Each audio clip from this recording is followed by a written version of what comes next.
সরকারি যে কোনো অনুষ্ঠানের প্রচারে ব্যবহৃত ব্যানার, ফেস্টুন ও বিলবোর্ডে প্রধানমন্ত্রীর ছবি ব্যবহার সম্পূর্ণ নিষিদ্ধ করা হয়েছে। একই সঙ্গে নির্দেশনা দেওয়া হয়েছে প্রচারণামূলক উপকরণের নকশায় অনুষ্ঠানের উদ্দেশ্য, বার্তা ও বিষয়বস্তুকে সর্বোচ্চ গুরুত্ব দেওয়ার। বিশেষজ্ঞরা একে যুগান্তকারী পদক্ষেপ হিসেবে উল্লেখ করে বলছেন, এই উদ্যোগ শাসককে স্বৈরাচারী হওয়া থেকে নিবৃত্ত করবে, রাজনীতিতে আনবে গুণগত পরিবর্তন। বিস্তারিত মেজবা শিমুলের রিপোর্টে। সরকারি যে কোনো অনুষ্ঠানে প্রধানমন্ত্রীর দৃষ্টিনন্দন, সুবিশাল ছবির ব্যবহার ছিল অনিবার্য, যার মাধ্যমে ফুটে উঠত ব্যক্তিকেন্দ্রিক প্রচার আর শ্রেষ্ঠত্বের নমুনা। অথচ রাষ্ট্রীয় কোনো অনুষ্ঠান মানেই জনগণের অর্থ আর স্বপ্নের সমান বিনিয়োগ, যা রহিত হল প্রধানমন্ত্রী তারেক রহমানের যুগান্তকারী এই সিদ্ধান্তের ফলে। যেমনটি বলছিলেন এই রাজনীতি ও কূটনীতিক বিশ্লেষক। যারা এগুলি করেন তারা তিনটা উদ্দেশ্য করেন। তার প্রথম উদ্দেশ্যটা হলো যে তারা সবসময় আইদার নার্সিসিস্টিক বা আত্মপ্রেমে ভুগেন, আর দ্বিতীয়ত হলো যে তারা আপনার ইনসিকিউরিটিতে বা নিরাপত্তাহীনতায় ভুগেন। এখানে যে আত্মকেন্দ্রিকতার বিষয়টা হলো যে নার্সিসিজম, যেটা ক্লাসিক এক্সাম্পল আছে অনেকগুলো, যে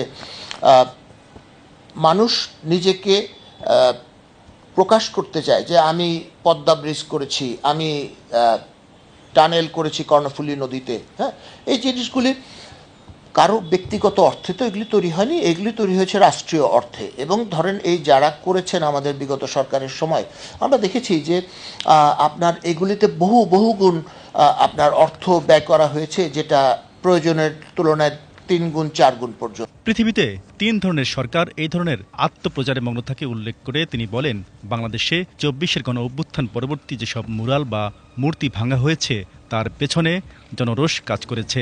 আত্মপ্রচার জনরোষ সৃষ্টির অন্যতম মাধ্যম।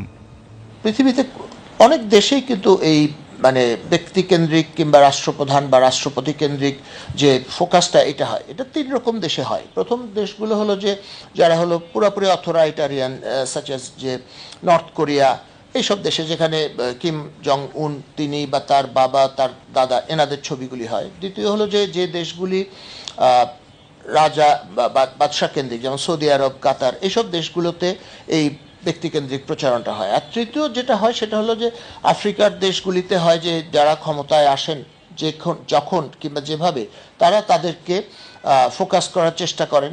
বাংলাদেশও এটার ব্যতিক্রম ছিল না। তার মতে সরকার একটি সমন্বিত সাংগঠনিক প্রক্রিয়া, এখানে ব্যক্তির চেয়ে বড় দল এবং দলের চেয়ে দেশ বড়।